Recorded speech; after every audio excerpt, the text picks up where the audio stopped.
বাস্তুদোষ, এটা ওটা সেটা অনেক তো চর্চা হয়েছে, অনেক কিছু শুনেওছি এবং আগে থেকে আমরা অনেক কথা জানিও এই বিষয়ে। এখন কথা হচ্ছে যে বাস্তুদোষ আসলে বলি কাকে, কোনটাকে দোষ মনে করব, কোনটাকে করব না।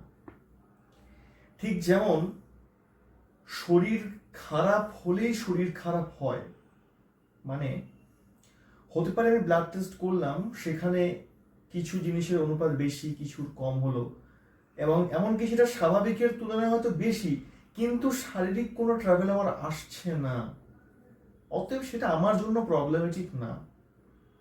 আবার এটা হতে পারে স্বাভাবিকের তুলনায় সেই রেশিওটা কম, কিন্তু তাতেও আমার কোনো রকম প্রবলেম আসছে না, আমার জন্য স্বাভাবিক।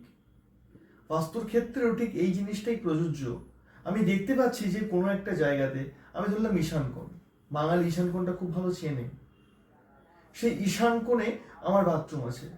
বাঙালি এটাও খুব ভালোভাবে জানে ঈশান কোণে বাথরুম বানাতে নেই, সেপটিক ট্যাঙ্ক বানাতে নেই, কিন্তু আছে।